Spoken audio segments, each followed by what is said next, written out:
आखिर क्यों नहीं की है मायावती ने शादी और क्यों रखे हैं शॉर्टकट हेयर। इस सारी यहाँ पर जो है बातों को जानने से पहले आप हमारे चैनल यानी टीसी न्यूज़ चैनल को लाइक एंड सब्सक्राइब जरूर कीजिए ताकि आप हमारे इस रिपोर्ट को विस्तार से सुन सके।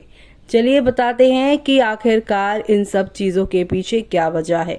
मायावती राजनीति में आने से पहले एक स्कूल में टीचर थी। उनका सपना आईएएस बनने का था, लेकिन उन्होंने 1984 में टीचर की नौकरी छोड़ दी और राजनीति में आ गई। मायावती ने 3 जून 1995 में देश की पहली दलित महिला बनकर यहाँ पर इतिहास रचा। मायावती अविवाहित हैं।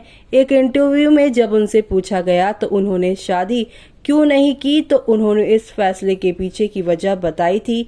इतना ही नहीं, बसपा के चीफ ने ये भी बताया था कि वो शॉर्टकट हेयर क्यों रखती हैं। तो आपको बता दें, मायावती ने अपने इस इंटरव्यू में यहाँ पर पूछे जाने पर कि वो आजीवन अविवाहित रहने का फैसला क्यों उन्होंने लिया, इस पर मायावती ने जवाब दिया था कि जब मैंने डॉक्टर अंबेडकर और दूसरे बहुजन नायकों के जीवन के बारे में अध्ययन किया तो मुझे लगा कि ये लोग अब नहीं रहे, ऐसे में मुझे इनके सपनों को पूरा करना होगा।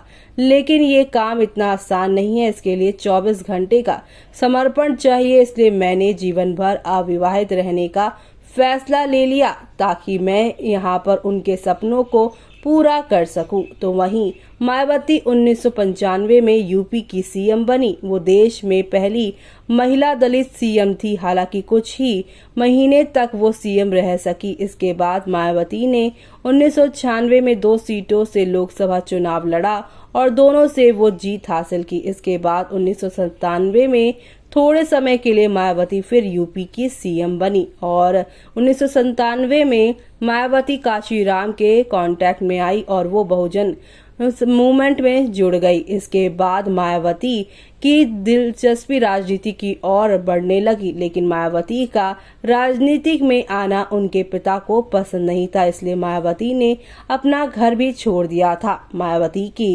राजनीति की शुरुआत बहुत अच्छी नहीं रही है। वो अपनी शुरुआती 3 चुनाव हार गई थी। आपको बता दें कि 1984 में बसपा के गठन के बाद मायावती कोर टीम का हिस्सा बनी। उन्होंने 1984 में पहली बार कैराना से लोकसभा चुनाव लड़ा। इसमें उन्हें हार का सामना करना पड़ा।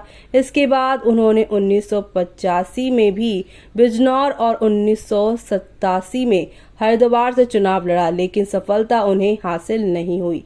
इसके बाद यहाँ पर मायावती ने जब 1988 में बिजनौर सीट पर हुए उपचुनाव में जीत हासिल की और लोकसभा पहुंच गई तो 1991 में लोकसभा चुनाव में मायावती बिजनौर और हरिद्वार से चुनाव लड़ी, लेकिन उन्हें हार का सामना करना पड़ा। इसके बाद मायावती 1994 में राज्यसभा पहुंची। मायावती बीजेपी के साथ गठबंधन की सरकार में 2002 से 2003 तक तीसरी बार यूपी की सीएम बनी। मायावती की पार्टी बसपा ने 2012 में पूर्ण बहुमत की सरकार बनाई। मायावती 2012 से 2017 तक चौथी बार सीएम बनी यूपी के। तो वहीं मायावती हमेशा शॉर्टकट हेयर में रहती हैं। इससे के बारे में जब पूछा गया तो उन्होंने कहा कि बड़े बाल होने पर उन्हें पीछे बांधना पड़ता है। अगर वो इतने दिन 6-7 जगह जाती हैं तो बार बार कंघी करके बाल ठीक करने से उनका समय बर्बाद होता है, इसलिए उन्होंने ये बाल छोटे रखे हैं। तो ये रही उनकी पूरी जानकारी। आपको ये खबर, ये कहानी, ये बात कैसी लगी, कमेंट बॉक्स में कमेंट करके हमें बताना मिस मत करिएगा।